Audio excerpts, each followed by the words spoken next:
Now is the winter of our discontent made glorious summer by the sun of York, and all the clouds that lowered upon our house in the deep bosom of the ocean buried. Now are our brows bound with victorious wreaths, our bruised arms hung up for monuments, our stern alarums changed for merry meetings, our dreadful marches to delightful measures. Grim-visaged war has smoothed his wrinkled front, and now, instead of mounting barbed steeds to fright the souls of fearful adversaries, he cambers nimbly in a lady's chamber to the lascivious pleasing of a lute.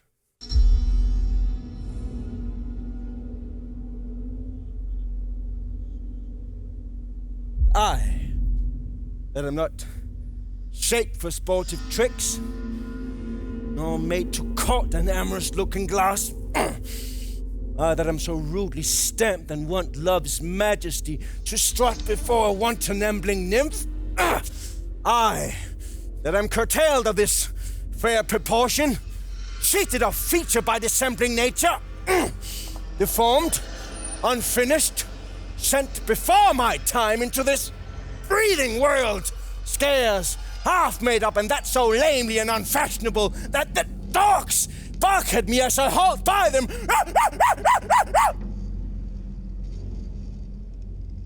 Why, I, this weak, piping time of peace, have no delight to pass away the time unless to see my shadow in the sun and descant on mine own deformity. Ah!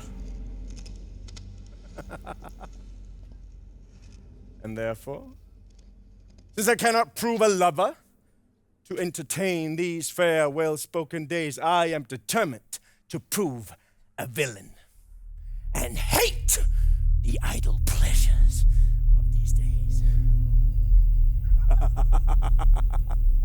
Plots have I laid, inductions dangerous, to set my brother Clarence and the king in deadly hate, the one against the other. Oh, dire thoughts down into my soul, here Clarence comes. Oh, brother! Good day! What means this armed guard that waits upon your grace?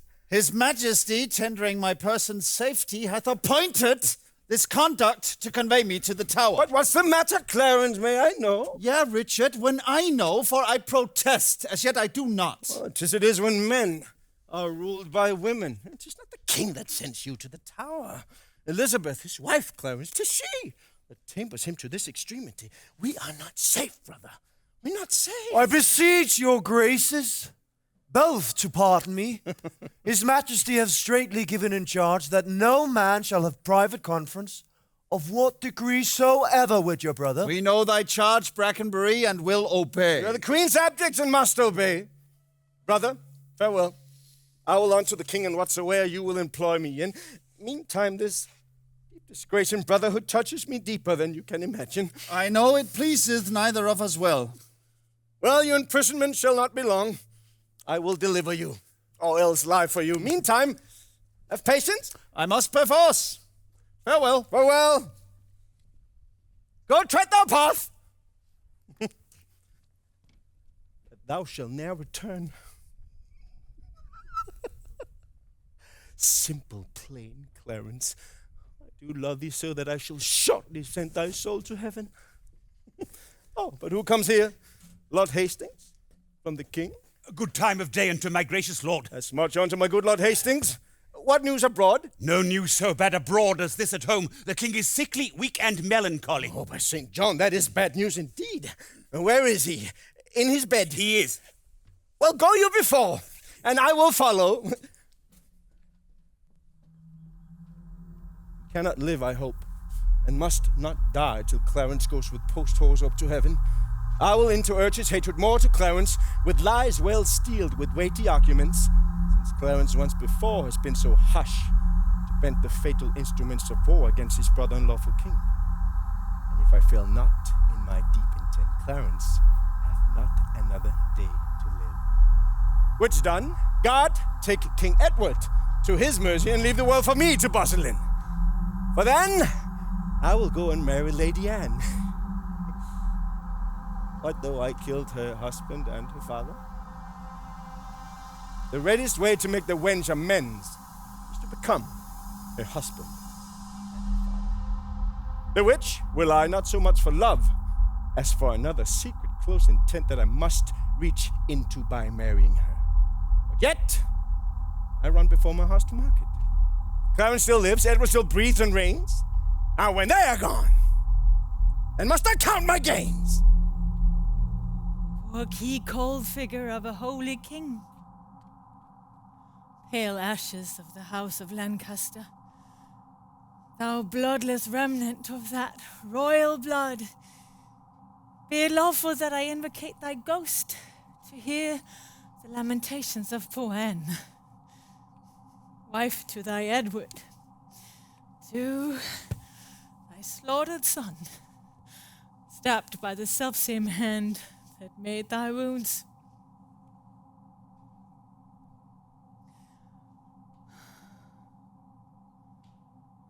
Lo, in these windows that let forth thy life, I pour the helpless balm of my poor eyes. Oh, cursed be the hand that made these holes. Cursed the heart that had the heart to do it. Cursed the blood that let thy blood from hence. More direful hap betide that hated wretch that makes us wretched by the death of thee than I can wish to wolves, to spiders, toads, or any creeping venom thing that lives. If ever he have child, abortive be it, prodigious and untimely brought to light, whose ugly and unnatural aspect may fright the hopeful mother at the view, and that be heir to his unhappiness. If ever I have wife, let her be made more miserable by the death of him than I am made by my young lord and thee.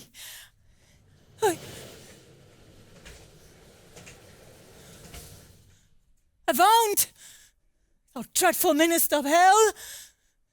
Thou hast but power over his mortal body, his soul thou canst not have. Therefore be gone. Sweet saint, for charity, be not so cursed. Foul devil, for God's sake, hence, and trouble me not, for thou hast made the happy earth thy hell. Oh, heaven, see! Oh, see dead Henry's wounds open their congealed mouths and bleed afresh. Blush, blush! Thou lump of foul deformity, for 'tis thy presence that exhales this blood from cold and empty veins where no blood dwells. Thy deeds, inhuman and unnatural, provokes this deluge most unnatural. O God, which this blood madest, revenge his death. O earth, which this blood drinkest, revenge his death. Either heaven with lightning strike the murderer dead, or earth gape open wide and eat him quick, as thou dost swallow up this good king's blood, which his hell-governed arm hath butchered. Lady, you know no rules of charity. Oh, villain! Thou knowest no law of God, no man, no beast so fierce, but know some touch of pity. But I know none. Therefore I'm no beast. Oh, wonderful when devils tell the truth. More wonderful when angels are so angry. Vouchsafe divine perfection of a woman of these supposed crimes to give me leave by circumstance, but to acquit myself. Vouchsafe diffused infection of a man of these known evils, but to give me leave by circumstance to curse thy cursed self. Fairer than tongue can name thee, let me have some patient leisure to excuse myself. Fouler than heart can think thee, thou canst make no excuse current, but to hang thyself. Well, by such despair I should accuse myself. And by despairing shalt thou stand excused for doing worthy vengeance on thyself, that didst unworthy slaughter upon others. Say that I slew them not. Then say they were not slain, but that they are, a devilish slave by thee. I did not kill your husband. Why then, he's alive. Nay, he's dead. I know. I was provoked. Thou wast provoked by thy bloody mind that never dreamt on aught but butcheries. Didst thou not kill this king? I grant you. Thus grant to me, hedgehog, God grant me too, thou mayst be damned for that wicked deed. Oh, he was gentle, mild, and virtuous. Better for the King of heaven that hath him. He's in heaven where thou shalt never come. He should thank him that holds to send him thither, for he was fitter for that place on earth. And thou unfit for any place but hell. Yes, one place else, if you will hear me name it. Some dungeon. Your bedchamber.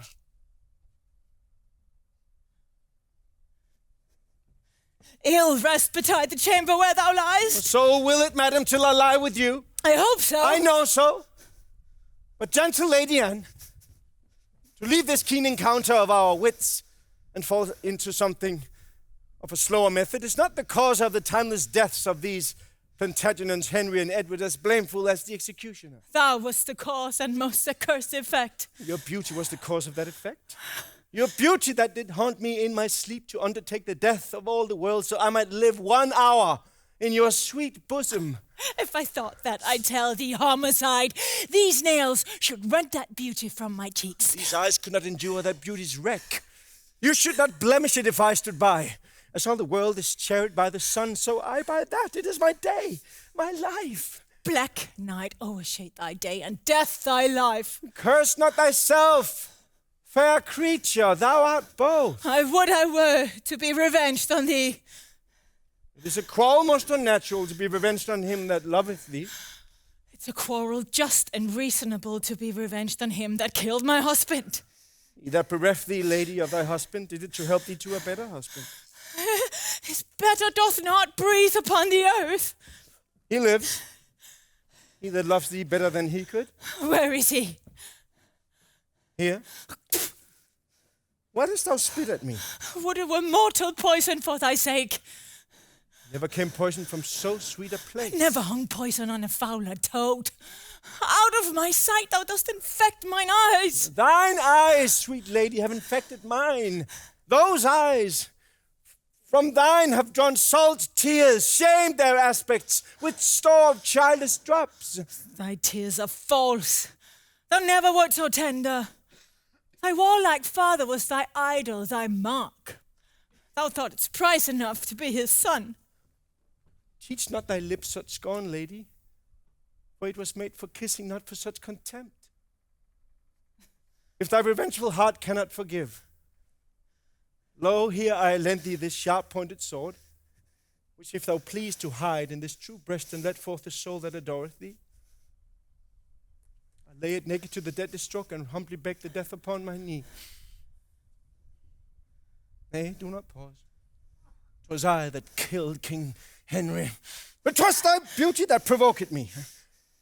Nay, now dispatch. 'Twas I that stabbed young Edward, but 'twas thy heavenly face that set me on.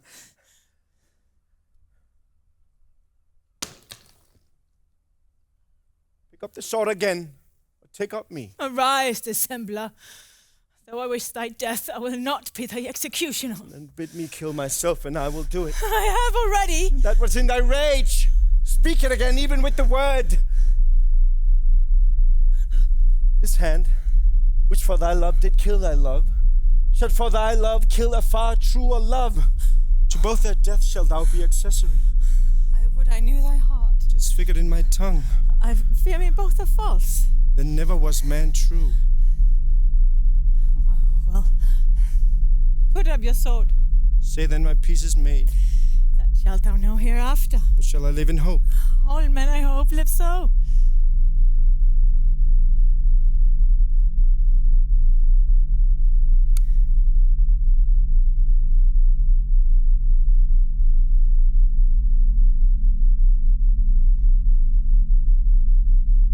Vouchsafe to wear this ring.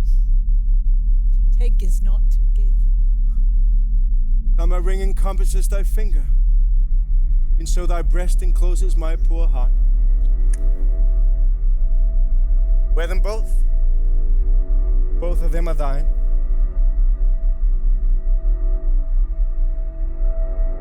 Bid me farewell. 'Tis more than you deserve. But since you teach me how to flatter you, imagine I have said farewell already.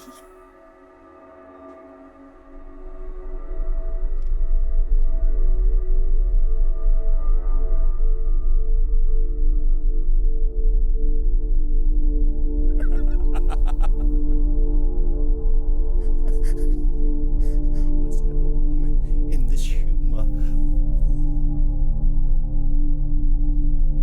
was ever a woman in the humor one.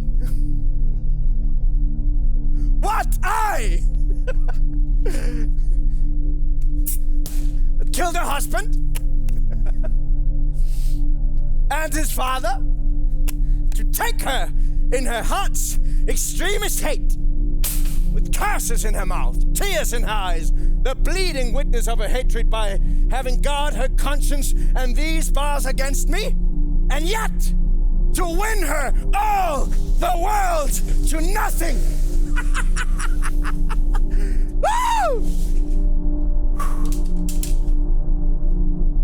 Has she forgot already that brave Prince Edward, her lord, whom I some 3 months since stabbed in my angry mood at Tewkesbury?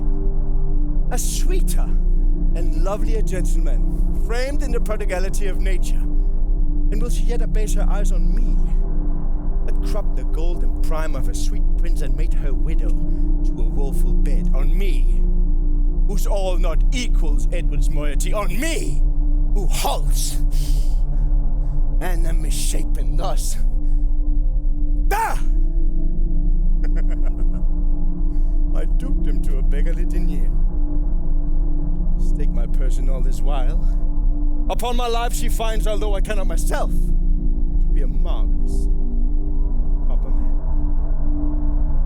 I will be a charters for a looking glass, to entertain a score or two of tailors, to study fashions to adorn my body, and since I'm crept in favor with myself, I will maintain it at some little cost. Shine out, fair sun, till I have bought a glass, that I may see my shadow as I pass. Patience! Madam? Madam, His Majesty doth call for you. Patience, Catesby. Madam. There's no doubt His Majesty will soon recover his accustomed health.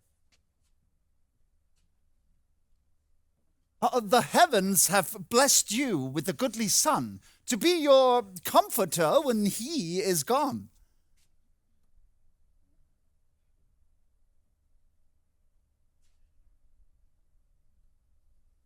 Is it concluded he shall be protector? It is determined, not concluded yet. But so it must be if the king miscarry.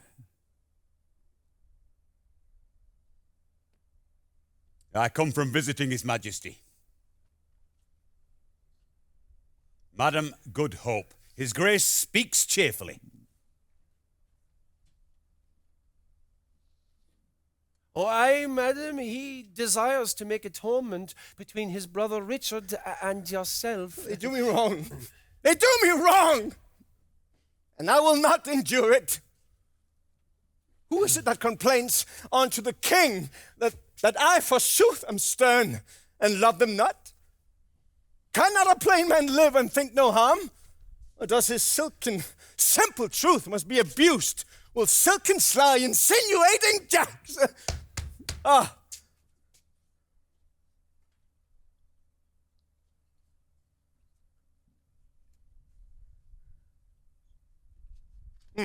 Our brother is imprisoned by your means.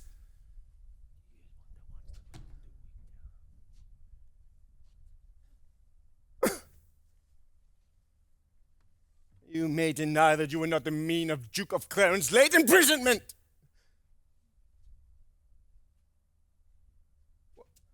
What? Threat you me with telling of the king? Well, tell him, spare not. Look what I have said. I will have ouched in the presence of the king. Ere you were queen, I or your husband king. I was a packhorse in his great affairs, a weeder out of his proud adversaries, a liberal rewarder of his friends. To royalize his blood, I have spent mine own. You have, cousin. Now let me put in your minds what you have been ere this, yet what you are. With all what I have been and what I am, would to God my heart were flint like Edward's, or Edward soft and pitiful like mine. I am too childish foolish for this world.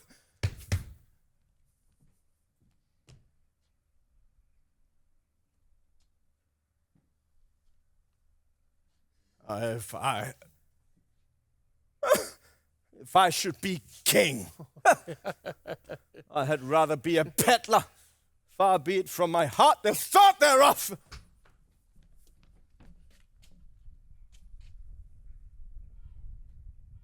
Ah.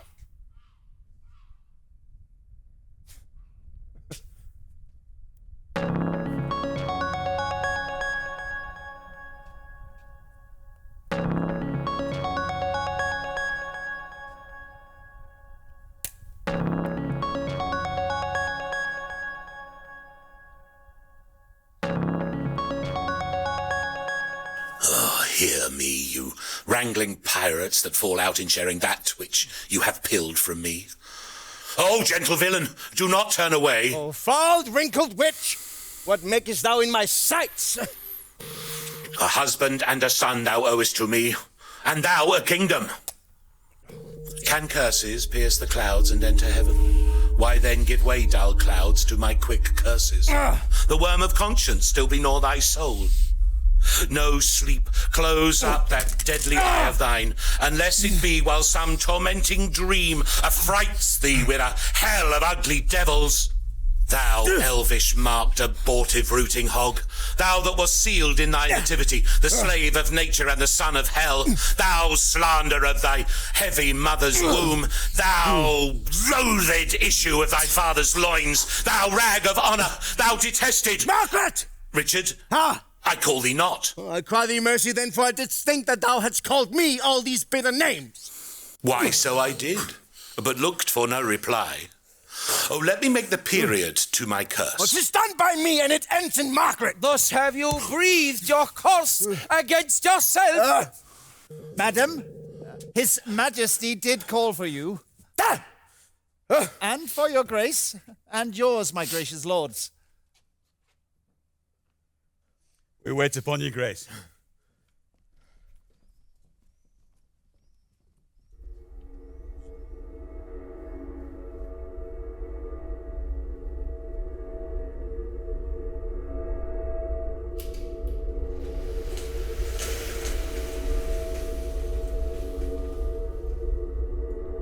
I do the wrong and first begin to brawl. The secret mischief that I set abroach, I lay unto the grievous charge of others. Clarence, whom I indeed have cast in darkness, I do beweep to many simple goals, namely Stanley, Hastings, Buckingham, and tell them 'tis the Queen and her allies that stir the King, the Duke, against my brother. Oh, but soft. Here come my executioners. How now? Huh? How now? My heart is stout with solid mates.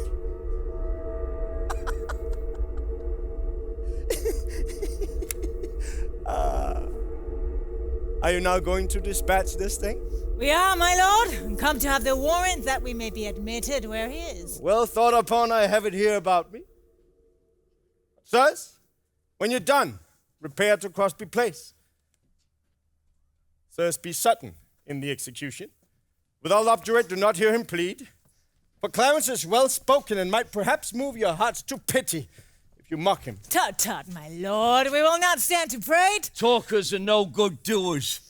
Be assured we got to use our hands and not our tongues. Your eyes drop millstones when fools' eyes fall tears.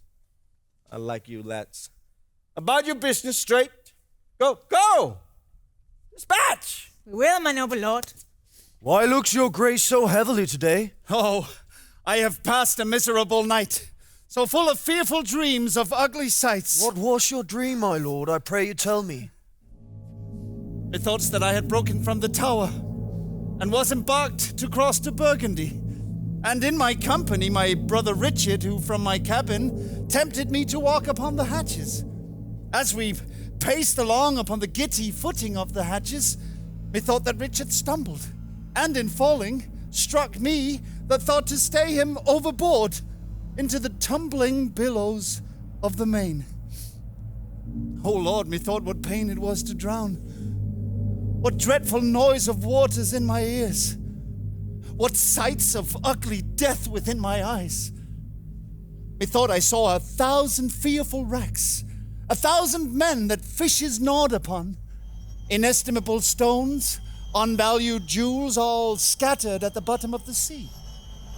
Some lay in dead men's skulls, and in the holes where eyes did once inhabit, there were crept, as 'twere in scorn of eyes, reflecting gems that wooed the slimy bottom of the deep, and marked the dead bones that lay scattered by. Had you such leisure in the time of death to gaze upon these secrets of the deep? Methought I did, and often did I strive to yield the ghost, but still the envious flood stopped in my soul and would not let it forth. To find the empty, vast, and wandering air, but smothered it within my panting bulk, who almost burst to belch it in the sea. No marvel, Lord. Though it affrighted you, I'm afraid, methinks, to hear you tell it. Good Brackenbury, sit by me a while. My soul is heavy, and I fain would sleep. I will, my lord. God give your grace good rest. Sorrow breaks seasons, and reposing hours makes the night morning and the noontide night. Oh, who's here?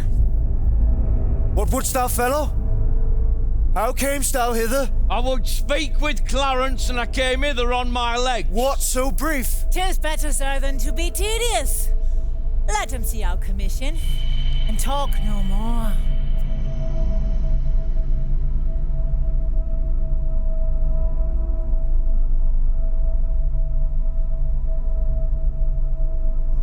I am in this commanded to deliver to you the noble Duke of Clarence to your hands. I will not reason what is meant hereby, because I will be guiltless from the meaning. There lies the Duke asleep. I'll to the king and signify to him that thus I have resigned to you my charge. You may, sir. 'Tis a point of wisdom. Fare you well.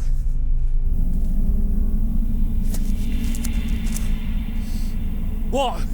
Shall I stab him as he sleeps? No. He'll say it was done cowardly when he wakes. Why, he shall never wake until the great judgment day. Why, then he'll say we stabbed him sleeping. The urging of that word judgment hath bred a kind of remorse in me. What? Art thou afraid? Not to kill him, having a warrant, but to be damned for killing him, from the which no warrant can defend me. I thought thou hadst been resolute. So I am, to let him live. I'll back to Richard, Duke of Gloucester, and tell him so. Nay, I prithee, stay a little. I hope this passionate humour of mine will change. It was wont to hold me but while one tells 20.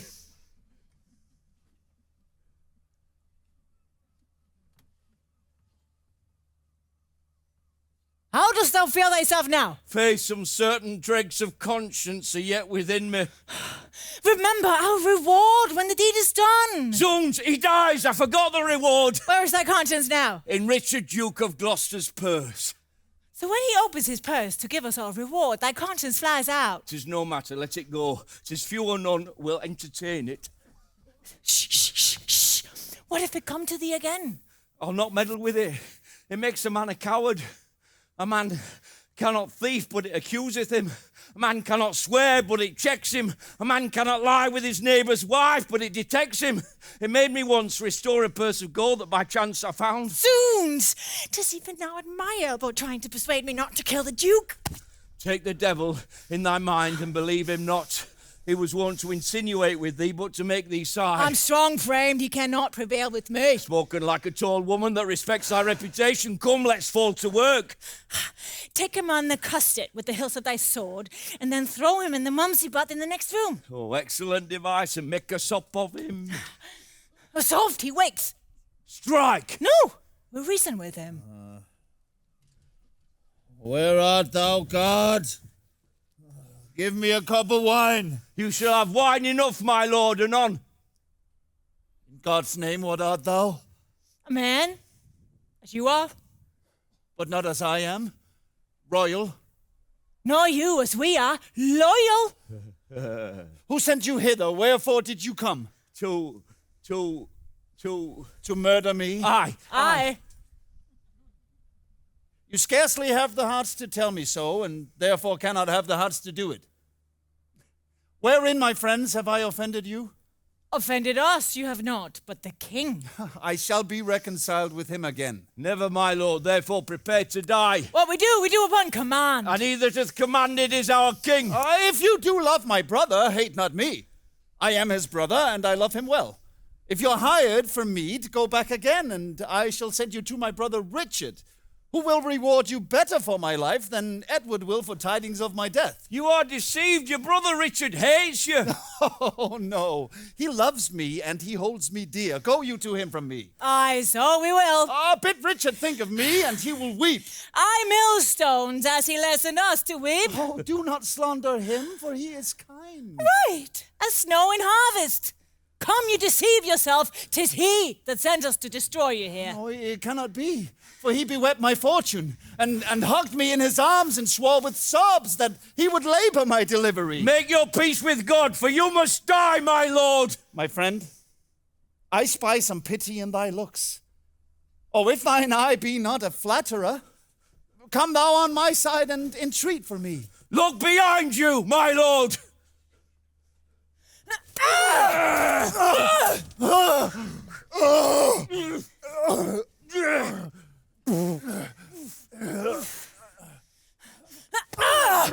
if this will not do, I'll drown you in the mumsy pot within. A bloody deed and desperately delivered.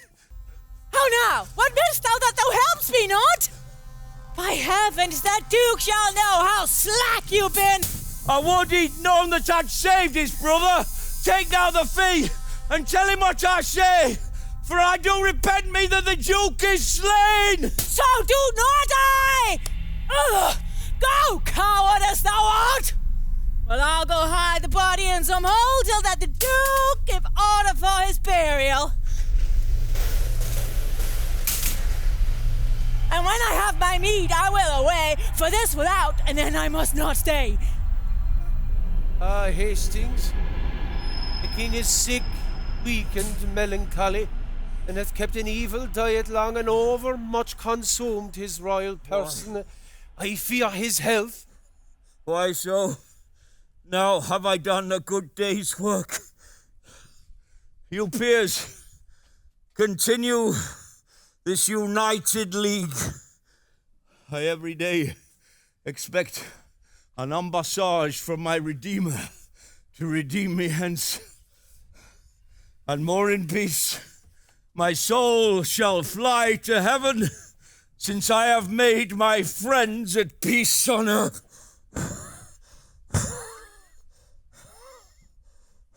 Madam, you are not exempt in this. Nor you, Lord Hastings. Buckingham, nor you. Wife, love Lord Hastings. Let him kiss your hand. And what you do, do it unfeignedly.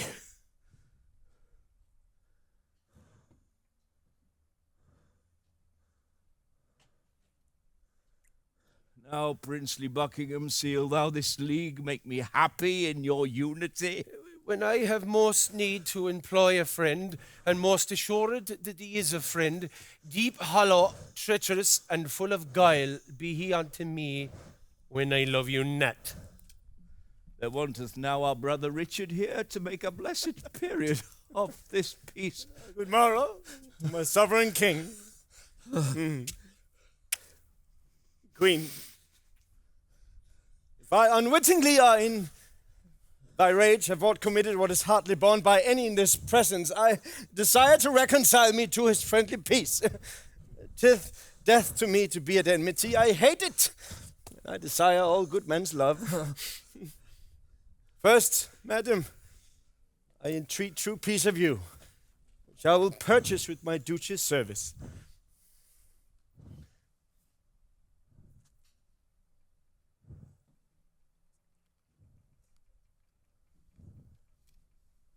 Why, madam, have I offered love for this, to be so flouted in this royal presence?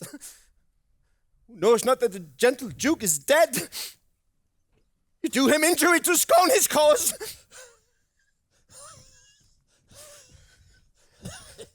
Clarence dead?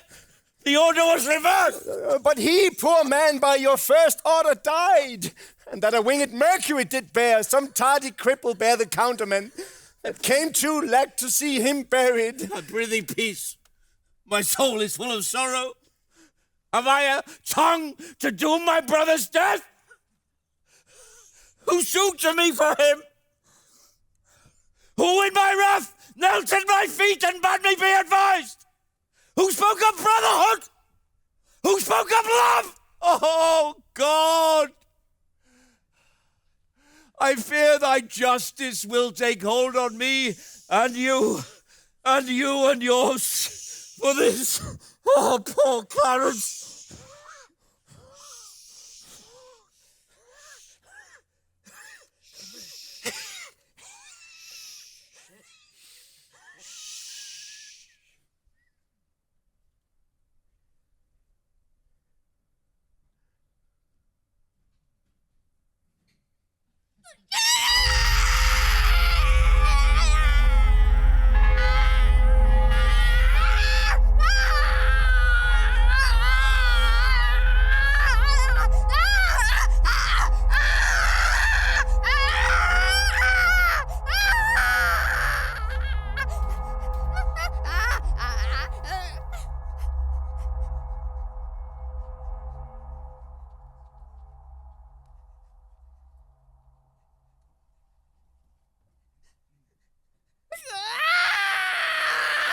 What means this scene of rude impatience?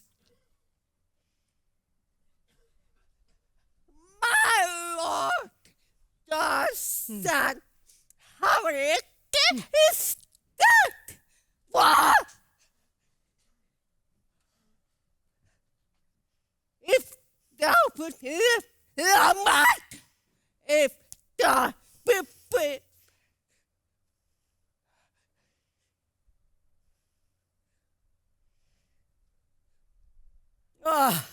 So much interest have I in thy sorrow, as I had title in thy noble husband. I have bewept a worthy husband's death, and lived with looking on his images.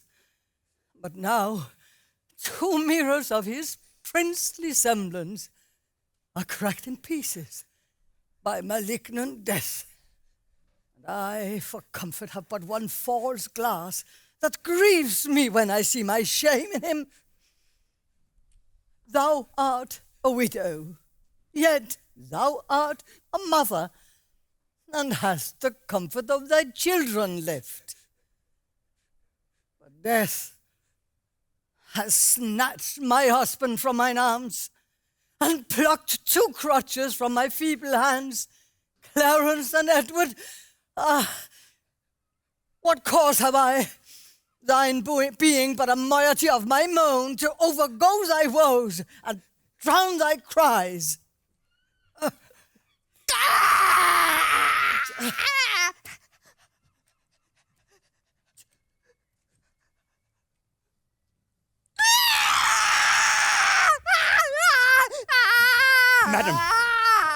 Madam, bethink you, like a careful mother, of the young prince your son. Send straight for him. Let him be crowned. In him your comfort lives. Drown desperate sorrows in dead Edward's grave, and plant new joys in young Edward's throne. Oh, have comfort, madam. All of us have cause to wail the dimming of our shining star, but none can help our harms by wailing them. Oh, madam, my mother, I do cry you mercy, I did not see your grace. Humbly on my knee I crave your blessing. God bless thee, and put meekness in thy breast, love, charity, obedience, and true duty. Amen. And make me die a good old man. That is the butt end of a mother's blessing. A marvel your grace did leave it out. You cloudy and heart-sorrowing noble lords that bear this heavy mutual load of moan, now cheer each other in each other's love. Though we have spent our harvest of this king, we are to reap the harvest of his son. The broken rancor of your high swollen hates, but lately splintered, knit, and joined together, must gently be preserved, cherished, and kept. Me seemeth good that with some little train forthwith from Ludlow the young prince be fet, hither to London to be crowned our king. Why with some little train, my lord of Buckingham? Marry, my lord, lest by a multitude the new healed wound of malice should break out, which would be so much more the dangerous by how much the estate is green and yet ungoverned, where every horse bears his commanding rein, may direct his course as please himself, as well the fear of harm as harm apparent. In my opinion, it ought to be prevented. I hope the king made peace with all of us. The compact is firm and true in me. And so in me, and so I think in all. Yet since it is but green, it should be put to no apparent likelihood of breach, which haply by much company might be urged. Therefore I say with noble Buckingham that it is meet so few should fetch the prince. Well, be it so.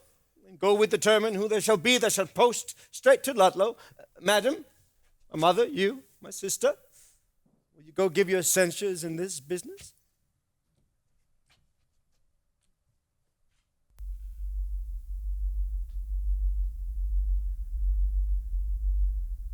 My lord, whoever journeys to the prince, for God's sake, let not us two stay at home.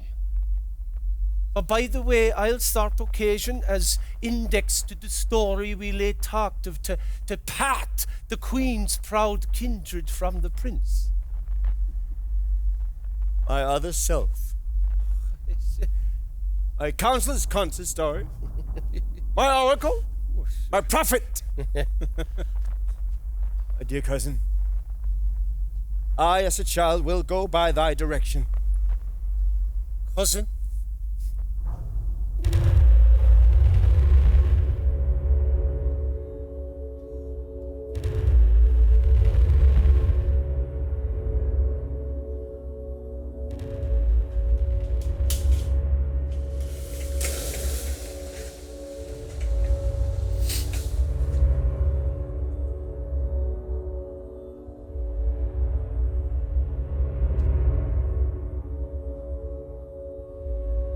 Say there's no kingdom then for Richard. What other pleasure can this world afford?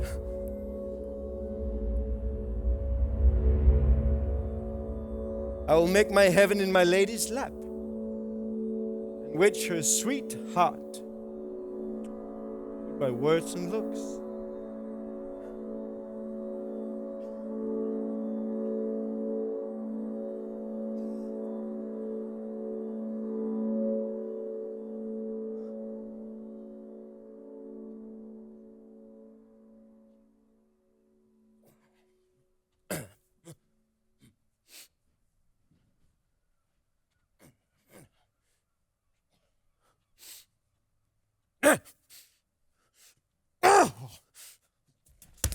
miserable thought!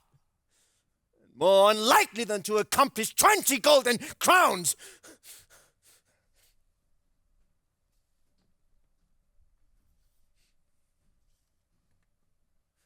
My love forswore me in my mother's womb. And so that I should not deal in her soft law, she did corrupt frail nature with some bribe to shrink mine arm up like a withered shrub, to make an envious mountain on my back where deformity sits to mock my body, to shape my legs of an unequal size, to disproportion me in every way.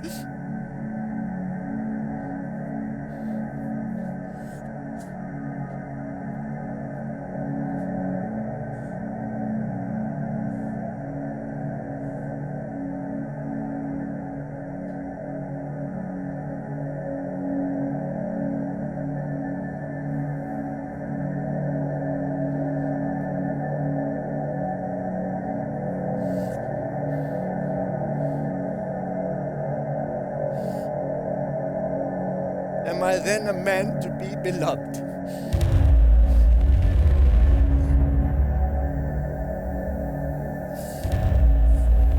Monstrous fault! Harbor such a thought. And since this earth affords no joy to me but to command, to check, to obey, such as are of better person than myself, I will make my heaven to dream upon the crown.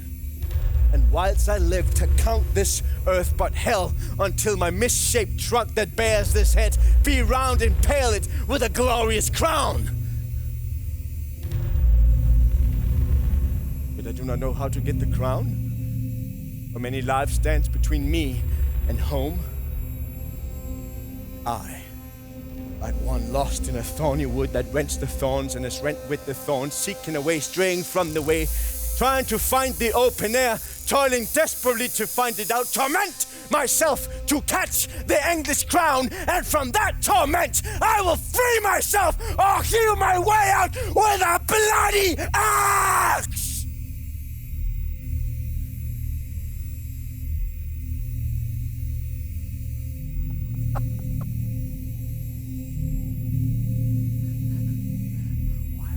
I can smile and murder whilst I smile, and cry content to that which grieves my heart.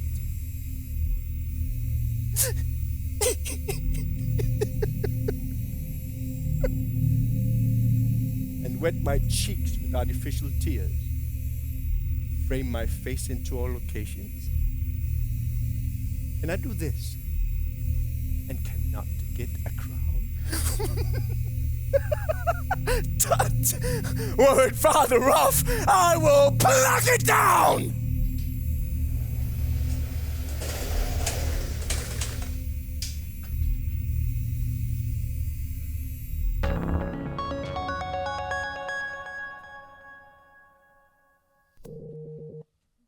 Welcome, sweet prince, to London, to your chamber. Welcome, my dear cousin, my thought sovereign. I thought my mother and my brother York would long ere this have met us on the way.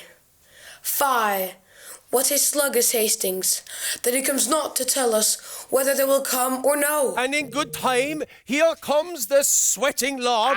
Welcome, my lord. What, will their mother come? On what occasion, God he knows, not I. The queen your mother and your brother York have taken sanctuary. The tender prince would fain have come with me to meet your grace, but by his mother was perforce withheld. Hi, what an indirect and peevish course is this of hers. Lord Ely, will your grace persuade the queen to send the Duke of York unto his princely brother presently? If she deny, Lord Hastings go with him, and from her jealous arms pluck him perforce. My Lord of Buckingham, if my weak oratory can from his mother win the Duke of York, anon expect him here. But if she be obdurate to mild entreaties, God in heaven forbid we should infringe the holy privilege of blessed sanctuary. Not for all this land would I be guilty of so deep a sin. You are too senseless obstinate, my lord. You break not sanctuary in seizing him. The benefit thereof is always granted to those whose dealings have deserved the place, and those who have the wit to claim the place. This prince hath neither claimed it nor deserved it, and therefore, in mine opinion, cannot have it. Then taking him from thence that is not there, you break no privilege nor charter there. Oft have I heard of sanctuary men, but sanctuary children near till now. My lord, my lord, what? You shall o'errule my mind for once. Good. Come, Lord Hastings, will you go with me? I go, my lord. Say, Uncle Richard, if our brother come, where shall we sojourn till our coronation? If I should counsel you, some day or two your highness should repose you at the Tower. I do not like the Tower of any place. And in good time, here comes the Duke of York. I pray you, uncle, give me your dagger. My dagger, little cousin, with all my heart. A beggar, brother? Of my kind uncle that I know will give, and being but a toy which is no grief to give. Greater gift than that I will give my cousin. A greater gift? Oh, that's the sword to it. Aye, were it light enough for you to wear. Oh, then I see you will part but with light gifts. In weightier things you'll say a beggar nay. It is too heavy for your grace to wear. I weigh it lightly, were it heavier. Why would you have my sword, little lord? I would, that I might thank you, as you call me. How? Little. With what a sharp provided witty reasons to mitigate the scorn he gives his uncle, he prettily and aptly taunts himself. Jesus, so cunning and so young is wonderful. My dear cousin of Buckingham and I will on to your mother to entreat of her to meet you at the tower and welcome you there. What? Will you go unto the tower, my lord? My Lord Protector Needs will have it so. I shall not sleep in quiet at the tower. Why? What should you fear? Marry, my Uncle Clarence angry ghost. My grandam told me he was murdered there. I fear no uncle's dead. No, none that live, I hope. And if they live, I hope I need not fear.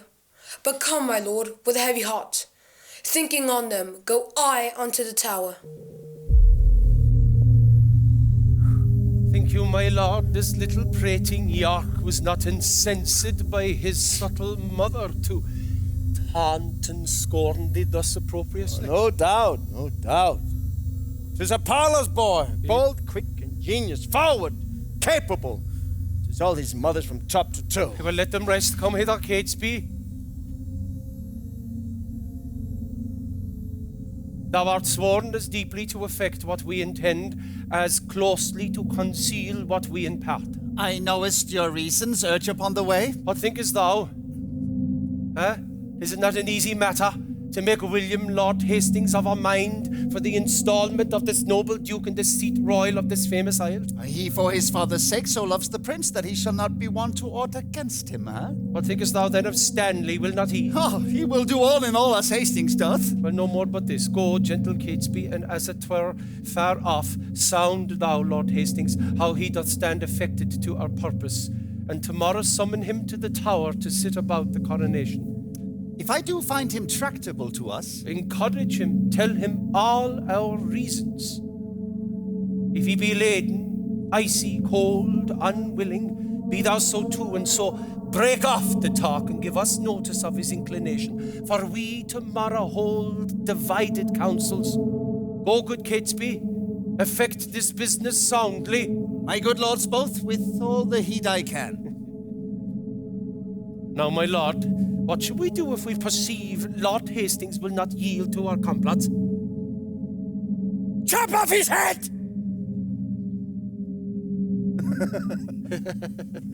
Something we shall determine. And look, when I am king, claim thou of me the earldom of Hereford, and all the movables whereof the king my brother was possessed. I claim that promise at your grace's hand. Look to have it yielded with all kindness. Come, let's up betimes, that after we may digest our complots in some form.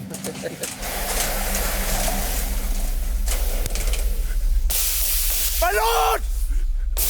My lord! Who not? One from the Lord Stanley! What is the clock? Upon the stroke of 4. Cannot my Lord Stanley sleep these tedious nights? So it appears. By that I have to say, he certifies your lordship that this night he dreamt the boar had raced off his helm. Besides, he says that there are 2 councils kept, and that may be determined that the one which may make you and him to rue at the other. Therefore he sends to know your lordship's pleasure, if you will presently take horse with him, and with all speed post with him toward the north, to shun the danger his soul divines. Go, fellow, go. Return unto thy lord. Bid him not fear the separated council. His honour and myself are at the one, and at the other is my good friend Catesby, where nothing can proceed that toucheth us, whereof I shall not have intelligence. Tell him his fears are shallow, without instance. And for his dreams, I wonder he's so simple to trust the mockery of unquiet slumbers. To fly the boar before the boar pursues were to incense the boar to follow us and make pursuit where he did mean no chase. Go, bid thy master rise and come to me, and we will both together to the tower, where he shall see the boar will use us kindly. I'll go, my lord, and tell him what you say. Many good morrows to my noble lord. Good morrow, Catesby. You are early stirring? What news? What news in this our tottering state? It is a reeling world indeed, my lord, and I believe we'll never stand upright till Richard wear the garland of the realm. How wear the garland? Dost thou mean the crown? Aye, my good lord. I'll have this crown of mine cut from my shoulders before I see the crown so foul misplaced. But canst thou guess that he doth aim at it? Aye, on my life, and hopes to find you forward upon his party for the gain thereof. But that I'll give my voice on Richard's side to bar my master's heirs in true descent. God knows I will not do it to the death. God keep your lordship in that gracious mind.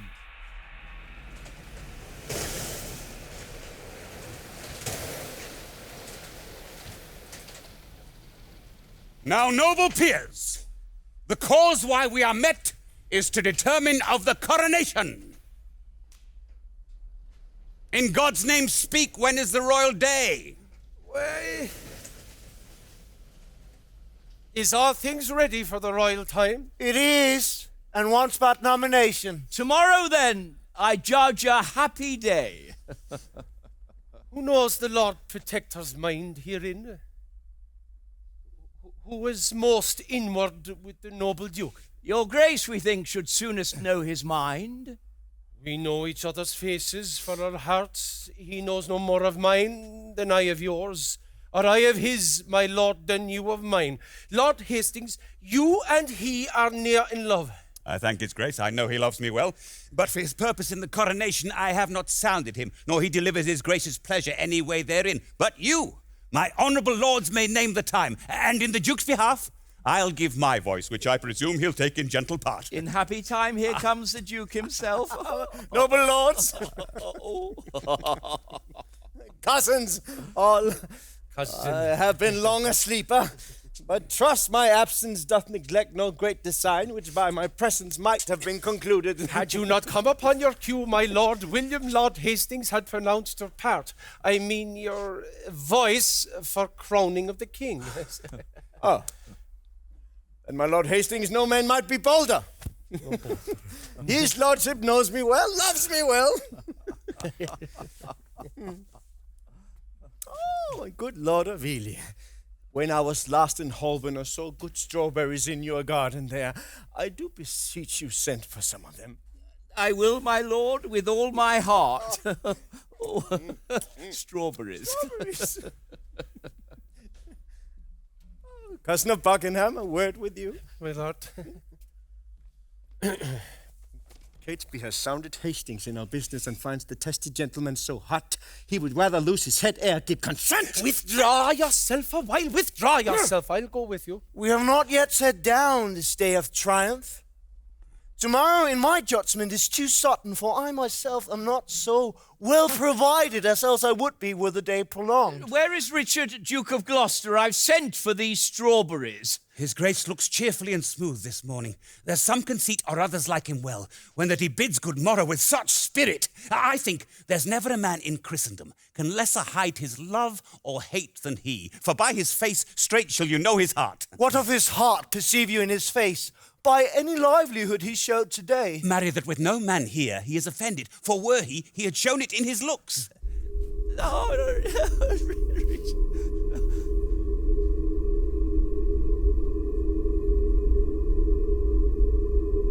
pray you all, tell me what they deserve that do conspire my death with devilish plots of damned witchcraft, and that have prevailed upon my body with their hellish charms. The tender love I bear your grace, my lord, makes me most forward in this princely presence to doom the offenders, whomsoe'er they be. I say, my lord, they have deserved death. Be your eyes the witness of their evil. Look, how I am bewitched! Behold, mine arm is like a blasted sapling withered up, and this is Edward's wife Elizabeth, that by her witchcraft thus have marked me. If she has done this deed, my noble... If thou protector of this damned strumpet, talk'st thou to me of ifs, thou art a traitor. Up with his head. By St. Paul, I swear I will not dine until I see the same. My dear Sir Ratcliffe, look that it be done. Rest that love me, rise and follow me. F! Traitor! Traitor!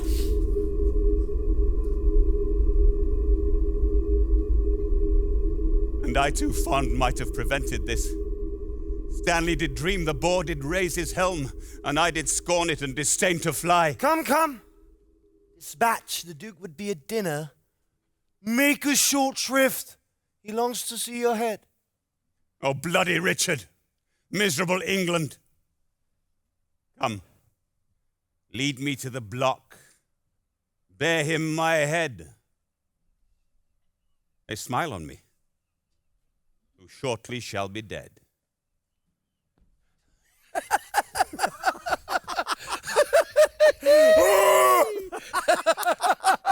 Cousin! Cousin! Dost thou quake and change thy color? Murder thy breath in the middle of the word? Then begin again and stop again, as if thou were distraught and mad with terror. Tut, tut, tut, tut, tut, tut, tut, tut, tut, tut, tut, tut, tut.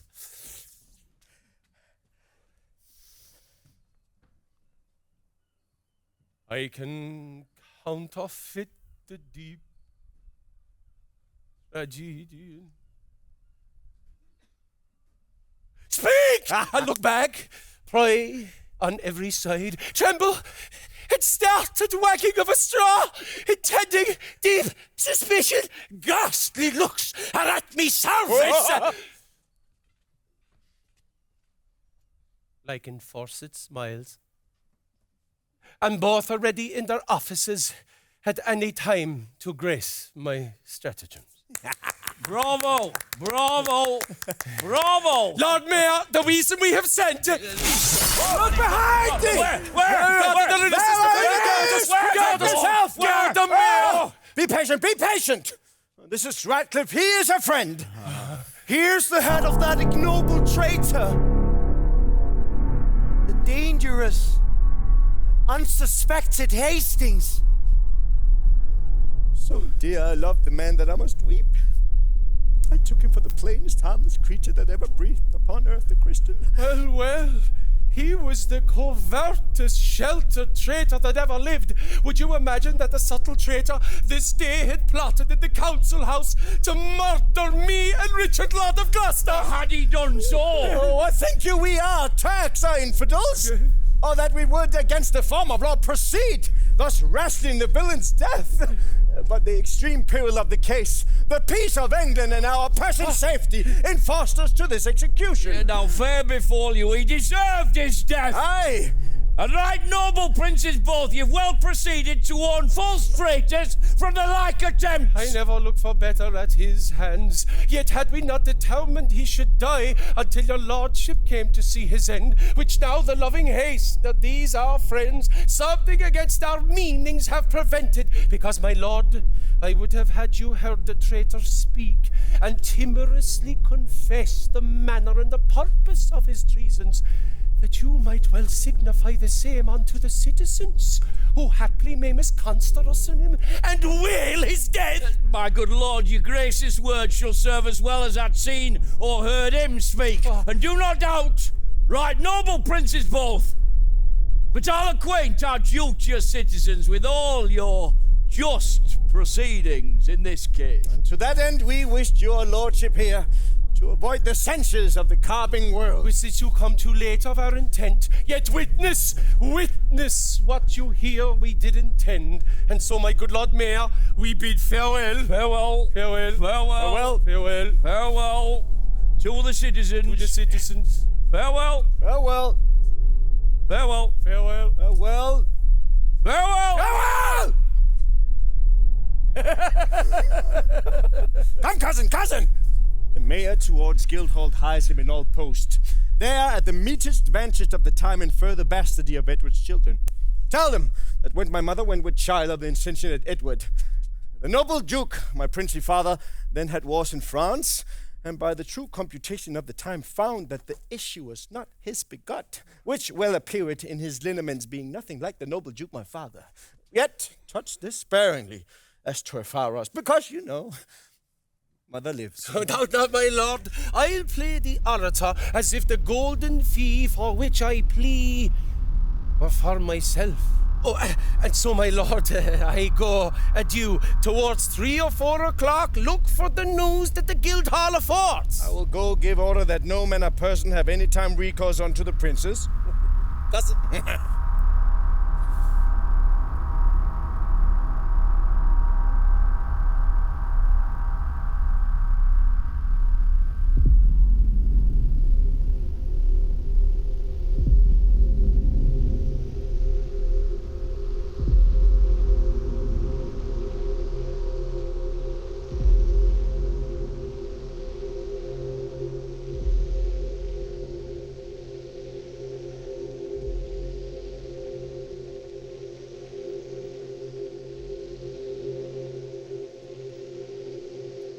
How now, what say the citizens? Now, by the Holy Mother of our Lord, the citizens are mum. Say not a word. Touched you the bastardy of Edward's children? I did, with greediness of his desire and his enforcement of the city wives.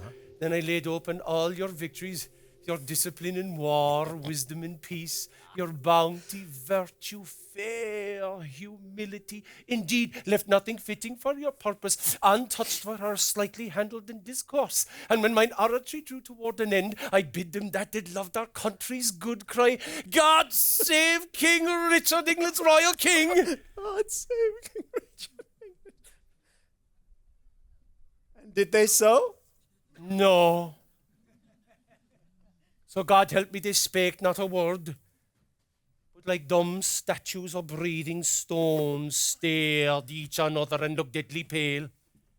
Which when I saw, I reprehended them and asked the mayor what meant this wilful silence. But after that, he was urged to tell my tale again. And then some followers of mine own at lower end of the hall held up their caps, and some 10 voices cried, God save King Richard. And thus I took vantage of those few. Thanks, gentle citizens and friends, quoth I. This general applause and cheerful shout argues your wisdoms and your love to Richard. And even here brake off and came away. What tongueless blocks were they? Would they not speak? Will not the mayor and his brethren then come? The mayor is here at hand. Intend some fear? Be not you spoke with, but by mighty suit. And look, Catesby, get a prayer book in his hand, for on that ground I'll make a holy descant. And be not so easily won to our requests. Play the maid's part, still answer, nay, nay, and take it. I go, and if you can plead as well for them as I can say,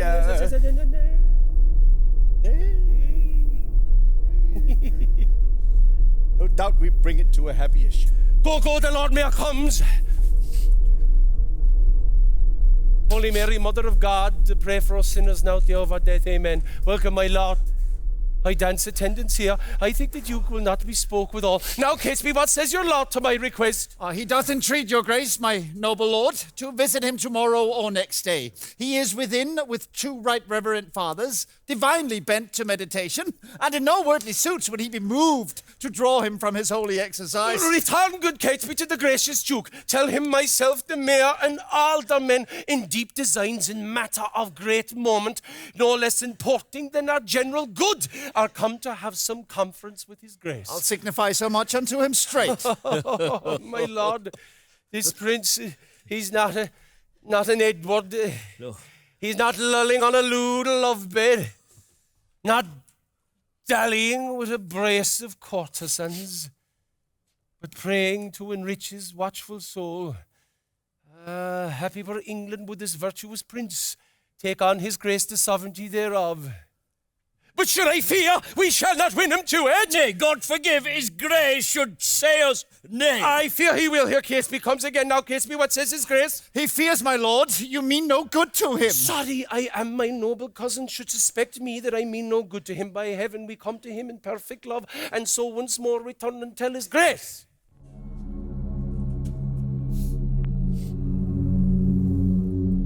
Sanctus, Sanctus, Sanctus Dominus Deus Sabaoth, Veni sunt celi et terra, gloria tua. I beseech your grace to beseech your grace to pardon me, who earnest in the service of my God deferred the visitation of my friends. But leaving this, what is your gracious pleasure? Even that I hope which pleaseth God above and all good men of this ungoverned eye. To suspect I have done some offense that seems disgracious in the city's eye, and that you have come to reprehend my ignorance. You have, my lord. Would it might please your grace on our entreaties to amend your fault. Else wherefore breathe I in a Christian land? Amen. Amen.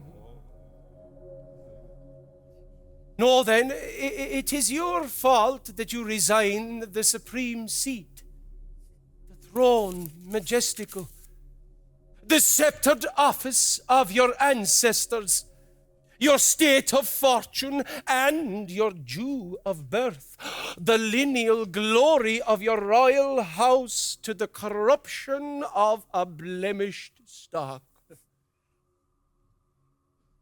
The noble isle doth want her proper limbs, her face defaced with scars of infamy, her royal stock graft with ignoble plants, and almost shouldered in the swallowing gulf of dark forgetfulness and deep oblivion, which to recure, we heartily solicit your gracious self to take on you the charge and kingly government of this your land, not as protector, substitute steward, but successively from blood to blood, your right of birth, your empery, your own. For this, consorted with the citizens, your very worshipful and loving friends, and by their vehement instigation in this just cause, come I to move your grace. Your love deserves my thanks, but my desert unmeritable shuns your high request. But God be thanked, there is no need of me. The royal tree hath left us royal fruit, which mellowed by the stealing hours of the time will well become his seat of majesty, and make, no doubt, us happy by his reign. On him I lay that you would lay on me the right and fortune by his happy stars, which, God defend, I should wring from him. My lord, this argues conscience in your grace, but the respects thereof are nice and trivial, all circumstances well considered. You say that Edward is your brother's son. So say we too. But not by Edward's wife. No. A beauty waning and distressed widow, seduced the pitch and height of his degree, to base declension and loathed bigamy. By her in his unlawful bed he got this Edward, whom our manners call the prince. Oh, more bitterly could I expostulate. Then, good my lord, take to your royal self this proffered benefit of dignity, if not to bless us and the land withal, yet to draw forth your noble ancestry from the corruption of abusing times unto a lineal, true derived course. Do, good my lord, your citizens entreat you. Do so, my lord. Do not disgrace this prophet love. Do make them joyful, grant their lawful suit. Oh, but why would you heap this care on me? I am unfit for state and majesty, I do beseech you. Take it not amiss, I cannot, nor will I not yield to you. If you refuse it, as in love and zeal, loath to depose the child, your brother's son, as well we know your tenderness of heart, and gentle, kind, effeminate remorse, which we have noted in you to your kindred, and equally indeed to all estates, yet no, ere you accept our suit or no, your brother's son shall never reign our king. But we shall plant some other in the throne to the disgrace and downfall of your house. And in this resolution here we leave you. Come, citizen Zoons, I'll entreat no more. Oh, Buckingham, cousin of Buckingham, do not swear. I'll call him again, sweet prince. Accept their suit. If you deny them, all the land will rue it. Oh, you enforce me to a world of cares. Call him again. My lord of Buckingham. Not made of stones, but penetrable to your kind entreaties, albeit against my conscience and my soul. Cousin of Buckingham, brave sage, men, if you will, buckle fortune on my back. To bear her burden where I will or no, I must have patience to endure this load. God save your grace. We see it, and we say it. Then I salute you with this royal title. Long live Richard, England's worthy king! Long live Richard, England's worthy king! Thank you. Thank you. Tomorrow may it please you to be crowned. And it pleases you, for you will have it so. Tomorrow then, we'll attend your grace, and so most joyfully we take our leave.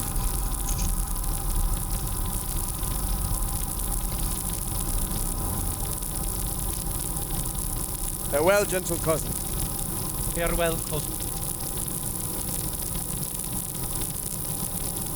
Farewell, gentle friend.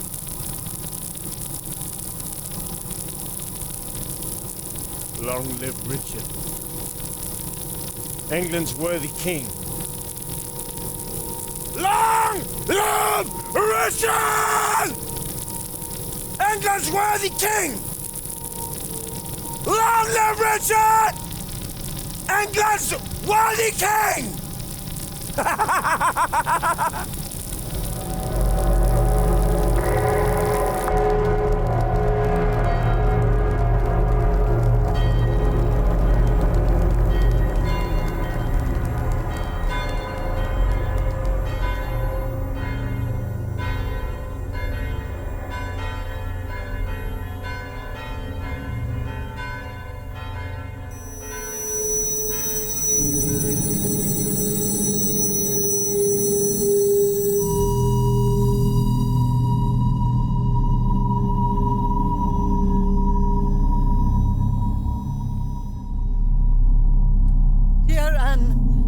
Well met.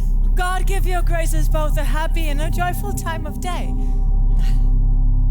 No farther than the tower, as I guess upon the like devotion as yourselves to gratulate the gentle princess there.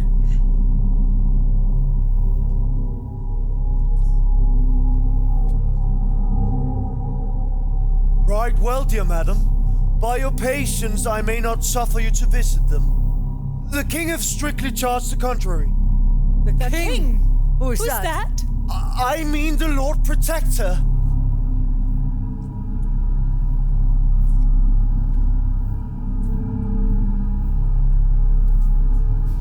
I am their father's mother. I will see them. Their aunt I am, in law, I love their mother. Then bring me to their sight. I'll bear thy blame, take thy office from thee on my peril. No, madam, no, I may not leave it so. I am bound by oath, so therefore pardon me. Come, madam. You must straight to Westminster, there to be crowned Richard's royal queen. Despiteful tidings. Oh, unpleasing news. Oh, ill-dispersing wind of misery. Oh, my accursed womb, the bed of death. A cockatrice hast thou hast to the world, whose unavoided eye is murderous. Come, madam, come. I in all haste was sent. And I with all unwillingness will go. Oh, would to God that the inclusive verge of gold and metal that was round my brow were red-hot steel to sear me to the brains, and nor did let me be with deadly venom, and die ere men can say, God save the Queen.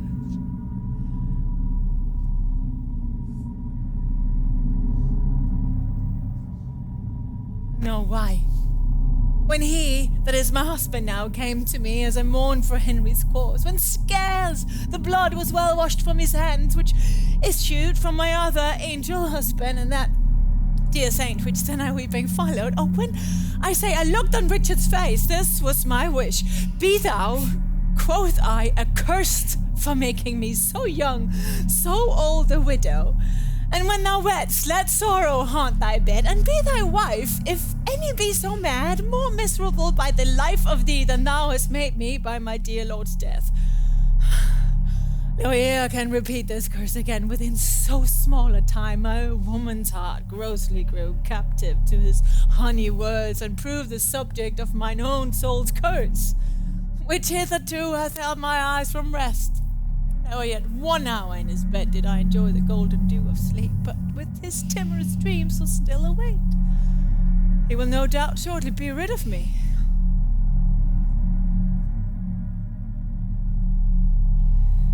Go thou to Richard, and good angels tend thee. I to my grave, where peace and rest lie with me. 80-odd years of sorrow have I seen, and each hour's joy racked with a week of teen.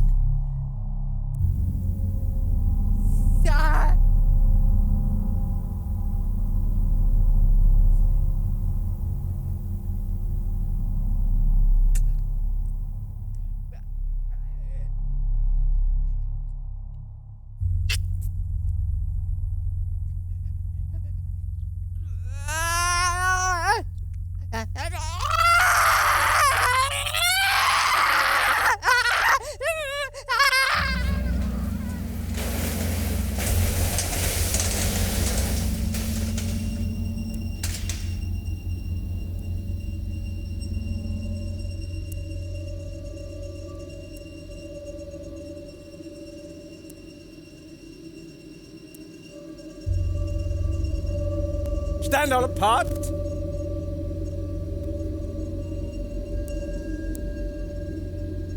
Cousin of Buckingham, give me thy hand. My gracious sovereign. Thus high by thy advice or thy assistance, King Richard seated. Shall we wear these glories for a day, or shall they last and we rejoice in them? Still live they, and forever let them last. Buckingham.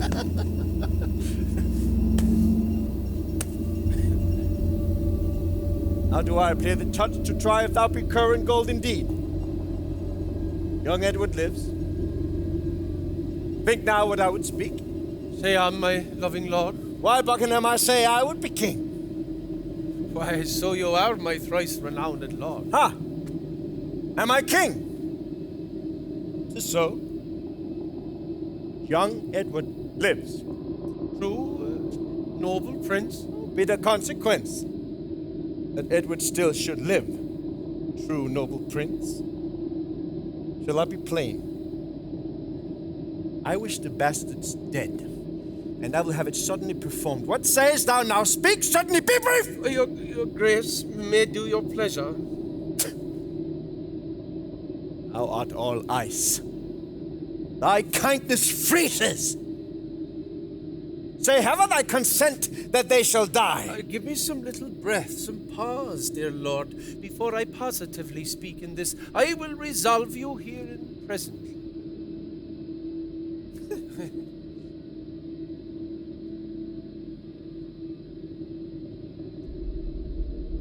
High-reaching Buckingham grows circumspect. Ratcliffe, come hither. Ratcliffe. Knowest thou not any whom corrupting gold would tempt unto a close exploit of death? I know a discontented gentleman, whose humble means match not his haughty spirit. Gold were as good as 20 orators, and will no doubt tempt him to anything. What is his name? His name, my lord, is Tyrrell. Oh, I hardly know the man. Go, call him hither now. The deep revolving witty Buckingham no more shall be the neighbor to my counsels, as he so long held out with me untired, and stops he now for a breath. Well, so be it. Catesby, come hither. Rumored abroad that Anne, my wife, is very grievous sick. I will take order for her keeping close. Look how thou dreamst! I say again, give out that Anne, my queen, is sick and like to die. About it straight! For it stands me much upon to stop all hopes whose growth may damage me. Richmond is in France. My enemies have fled to him. He's bound to claim my crown. I must be married to King Edward's daughter, or else my kingdom stands on brittle glass. Murder her brothers, and then marry her. A certain way of gain, but I'm in so far in blood that sin will pluck on sin. Tear-falling pity dwells not in this eye.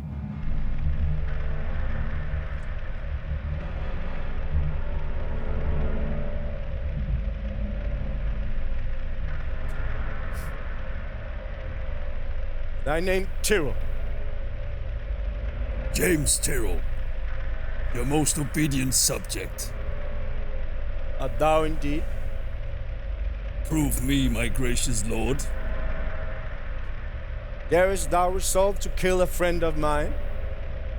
Please you, but I had rather kill 2 enemies.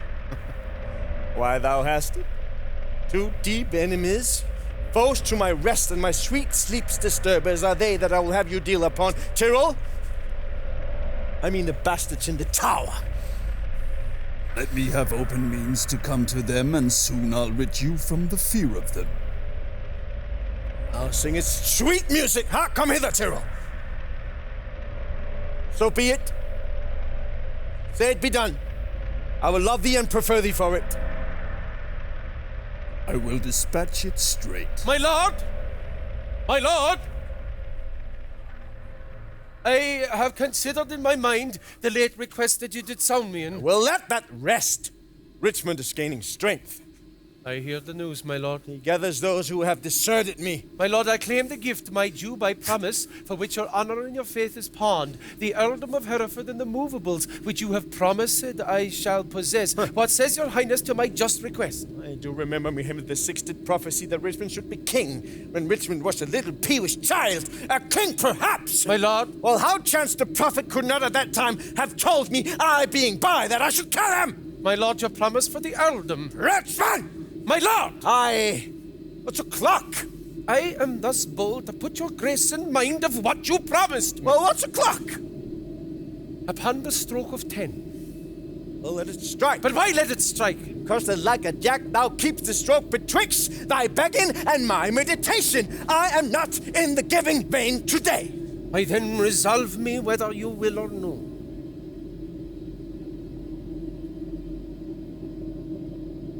Thou troublest me. I'm not in the vein. Is it thus? Repays he my deep service with such contempt? Made I him king for this? Or let me think on Hastings and be gone to safety while my fearful head is on? Lord! My lord! Aye, good or bad news that thou comest in so bluntly? Bad news, my lord. Ely's fled to Richmond. Fiery expedition be my wing. Jove is Mercury and Herald for a king. Go, mastermen! The counsel is my shield. We must be brief when traitors brave the field.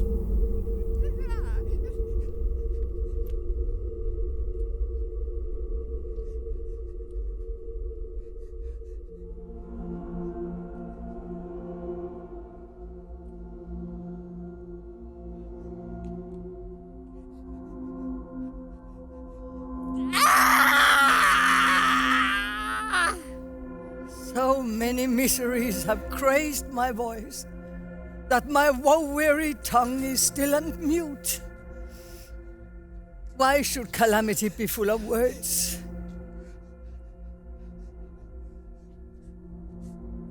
If so, then be not tongue-tied. Go with me, and in the gall of bitter words, let's smother my damned son that thy too sweet son smothered. Intercepts me in my expedition. Oh, she that might have intercepted thee by strangling thee in her accursed womb, from all the slaughterous wretch that thou hast done.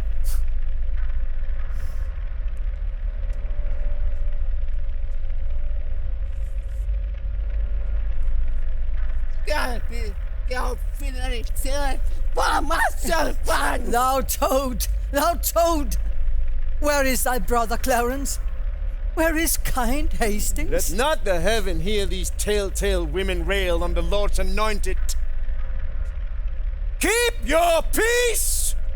Art thou my son? Aye. I thank God, my father, and yourself.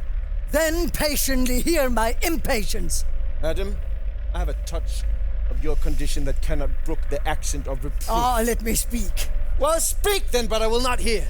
I will be mild and gentle in my words. And brief, good mother, for I am in haste. Art thou in haste? I have stayed for thee, God knows, in torment and in agony. And came I not at last to comfort you? No, by the holy rood, thou knowst it well. Thou camest on earth to make the earth my hell. A grievous burden was thy birth to me. Tetchy and wayward was thy infancy. Thy school days frightful, desperate, wild, and furious. Thy prime of manhood, daring, bold, venturous. Thy age confirmed, proud, subtle, sly, and bloody. More mild, but yet more harmful. Kind in hatred. What comfortable hour canst thou name that ever graced me with thy company? If I be so disgracious in your eye, let me march on, madam, and not offend you. I prithee, hear me speak. You speak too bitterly. Hear me a word, for I shall never speak to thee again.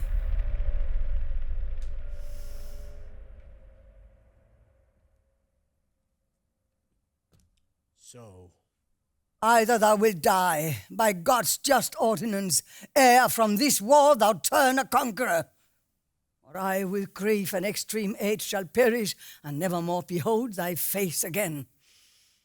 Therefore, take with thee my most grievous curse, which in the day of battle tire thee more than all the complete armor that thou wearest.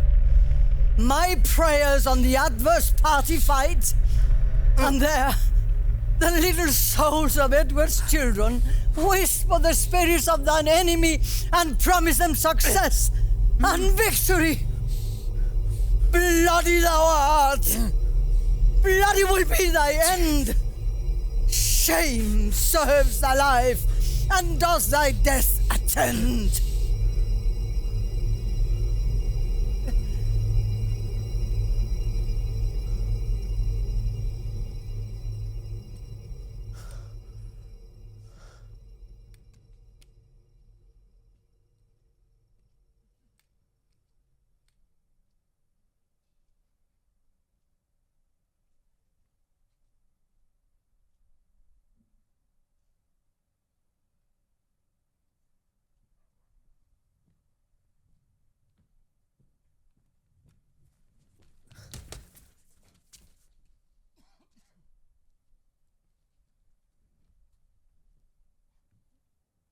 I must talk a word with you, madam.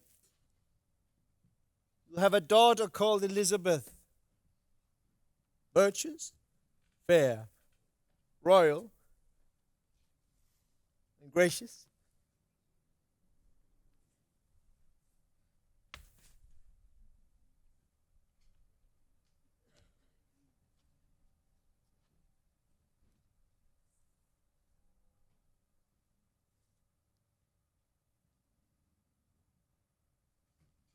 Wrong not her birth. She is a royal princess.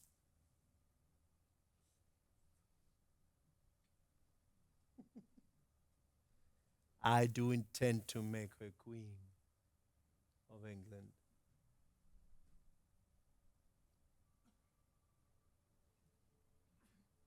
He that makes her queen, who else should be? What? Yeah. Why, what think you of it?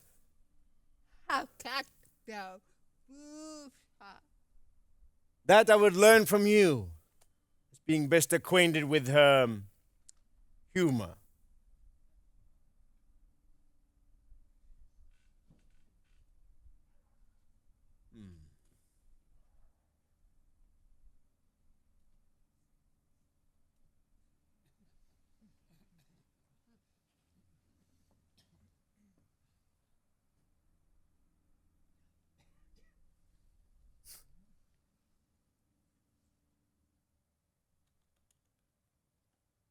You mock me, madam. Look, what is done cannot be now amended. Men shall deal unadvisedly sometimes, which after hours give leisure to repent. If I did take the kingdom from your sons, to make amends, I will give it back to your daughter. If I did kill the issue of your womb, to quicken your increase, I will beget mine issue on your blood upon your daughter. Now go, my mother, go. To thy daughter go.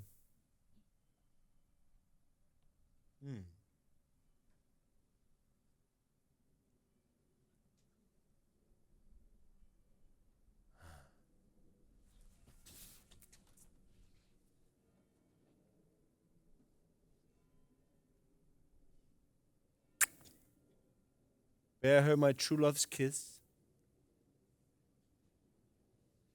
So farewell. Relenting fool. Shallow, changing woman!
How now? How now? What news? Most mighty sovereign, on the western coast rideth a puissant navy. To our shores throng many doubtful, hollow-hearted friends, unarmed and unresolved to beat them back. 'Tis thought Richmond is their admiral. Call up the Duke of Norfolk, Ratcliffe thyself. Or Catesby. Where is Catesby? Here, my good lord. Call up the Duke. I will, my lord, with all convenient haste. Ratcliffe, come hither. Ratcliffe! Post to Salisbury. When thou comest thither... dull, unmindful villain. Why stayedst thou there and call'st not up the Duke? First, mighty liege, tell me your highness's pleasure, what from your grace I shall deliver to him. Oh, true, good Catesby. Beat him, Livy straight, the greatest strength and power he can make, and meet us suddenly at Salisbury. I go. What may please you shall I do at Salisbury? Why? Why would you go there before I do? Your highness told me I should post before. My mind has changed.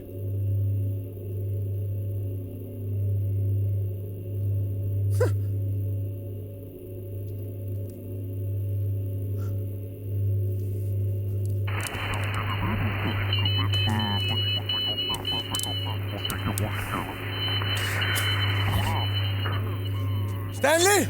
Stanley, what news with you? Richmond is on the seas. He makes for England, here to claim the crown. Is the chair empty? Is the sword unswayed? The king dead, the empire unpossessed. What heirs is there alive but we? And who is England's great king but great York's heir? Thou wilt revolt and fly to him, I fear. No, my good lord. Therefore mistrust me not. Where be thy power then to beat them back? Where be thy tenants? Thy followers? Are they not now on the western shore, safe conducting the rebels from their ships? No, my good lord. My friends are in the north. Cold friends to me. What do they do in the north when they should serve their sovereign in the west? They have not been commanded, mighty king. Aye. Thou wouldst be gone and joined Richmond. But I will not trust thee! Most mighty sovereign, you have no cause to hold my friendship doubtful. I never was, nor never will be false. Then go, master men! I'll prove you true. Aye. My gracious sovereign, now in Devonshire, Sir Edward Courtney and the haughty prelate Bishop of Exeter, his elder brother, many more confederates are in Canterbury. The Guildfords are in arms. Out on you, owls! Nothing but sounds of death! There, takest thou that till thou bring better news. My liege, I bring bad news. But even so, cold tidings must be told. The Earl of Richmond is with mighty power landed at Milford. Well, march on, march on. Since we are up in arms, if not to fight with foreign enemies, yet to beat down the rebels here at home. Away towards Salisbury! While we reason here, a royal battle might be won and lost!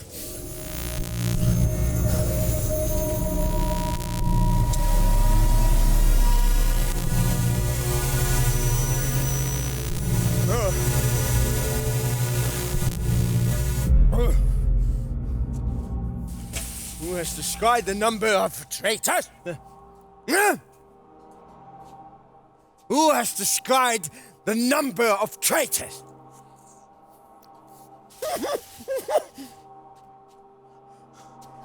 Who has described the number of traitors? 6,000 or 7,000 is their utmost power.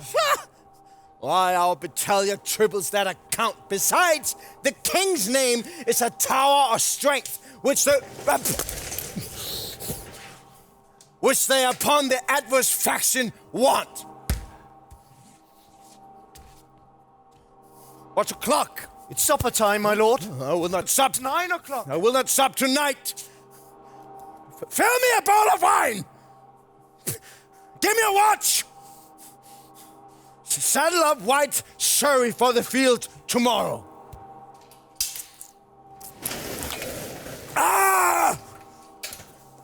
Hearest thou the melancholy Lord Northumberland? Hearest thou the melancholy Lord? Hearest thou the melancholy Lord Northumberland? Thomas the Earl of Surrey and himself, much about cockshot time, from troop to troop went through the army, cheering up the soldiers. So I'm satisfied. Fill me a bowl of wine.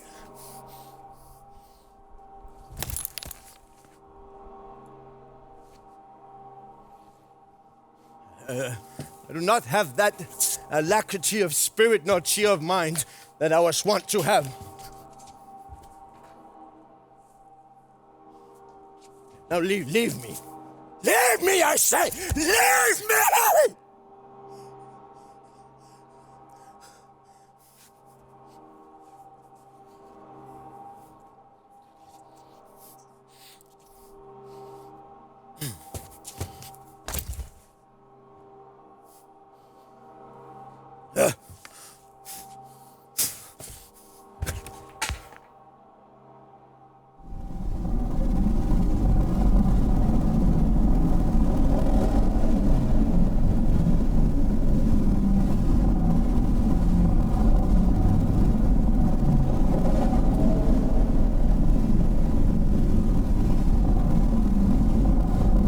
Let me sit heavy in thy soul tomorrow, I that was washed to death with fulsome wine. Poor Clarence, by thy guile betrayed to death. Tomorrow in the battle think on me, and fall thy edgeless sword, despair and die. Bloody and guilty, guiltily awake, and in a bloody battle end thy days. Think on Lord Hastings, despair and die. Dream on thy cousins, smothered in a tower. Let us be led within thy bosom, Richard, and weigh thee down to ruin, shame, and death. Thy nephew's souls bid thee despair and die. Richard, thy wife? That wretched Anne, thy wife, that never slept a quiet hour with thee, now fills thy sleep with perturbations. Tomorrow in the battle, think on me, and fall thy edgeless sword, despair and die.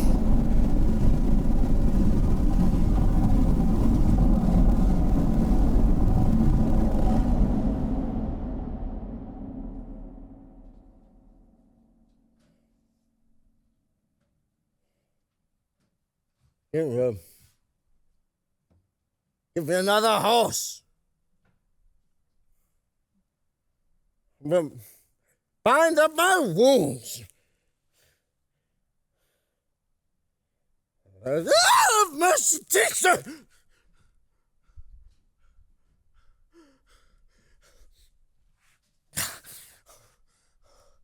Soft, I did but dream.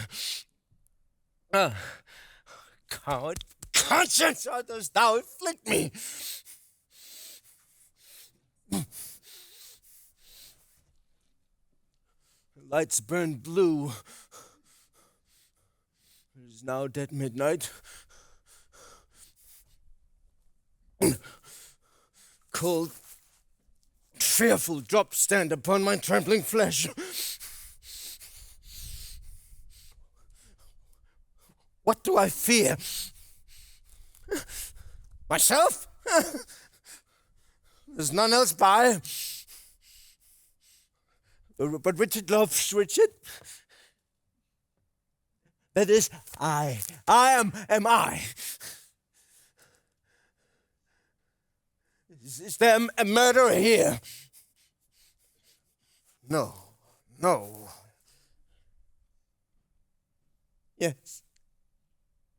I am. Then fly. What? From myself. Great reason why. Lest I revenge. What, myself upon myself? I love myself. Wherefore? For any good that I myself have done unto myself? No, I would rather hate myself. For hateful deeds committed by myself. I'm a villain, and yet I lie, I'm not. Fool of thyself, speak well. Fool, do not flatter. My conscience hath 1,000 several tongues, and every tongue brings in a several tale, and every tale condemns me for a villain.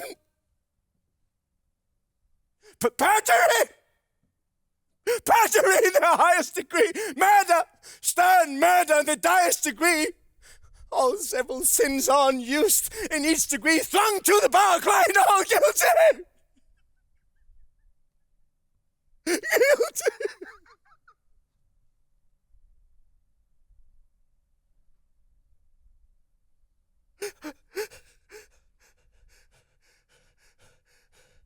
Shell of despair. There's no creature loves me. And if I die, no soul will pity me. Wherefore should they? Since I myself find in myself no pity to myself.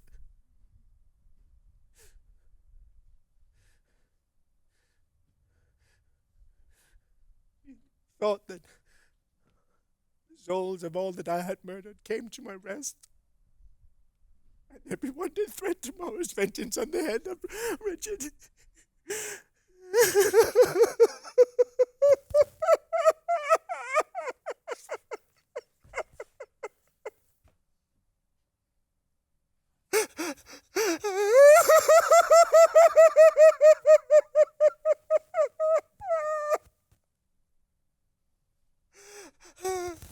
My lord?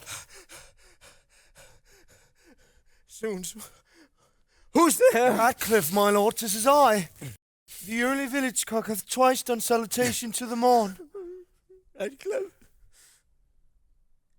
I dreamed a fearful dream. What thinkst thou? Will our friends prove all true? No doubt, my lord. Ratcliffe, I fear. Nay, good my lord. Be not afraid of shadows. By the Apostle Paul, the shadows tonight has struck more terror into the soul of Richard than can the substance of 10,000 soldiers.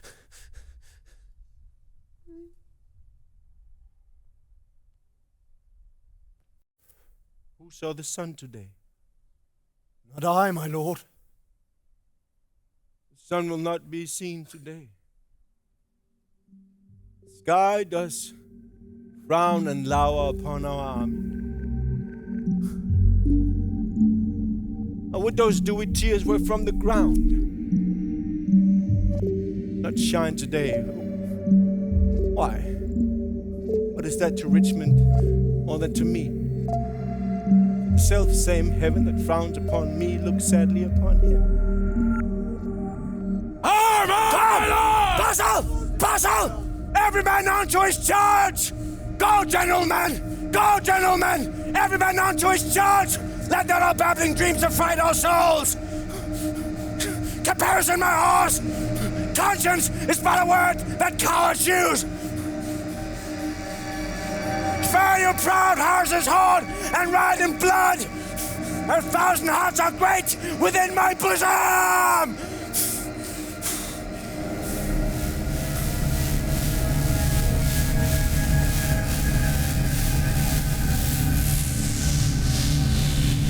Rashford!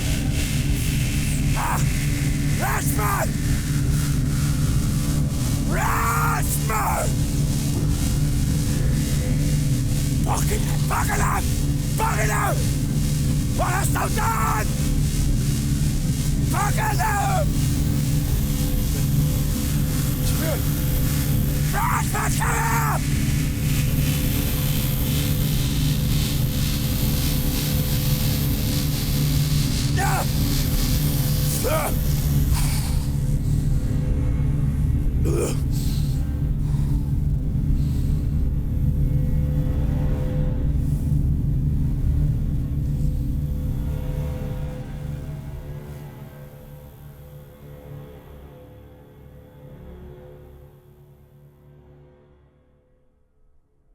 Horse. A horse. My kingdom for all, but a horse. A horse. A horse. My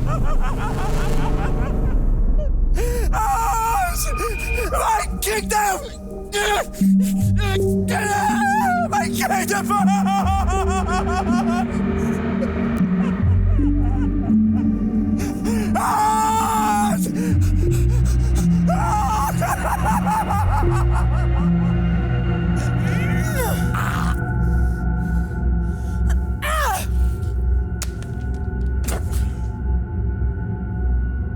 God and yours be praised, victorious friends! These hours, the bloody dog is dead.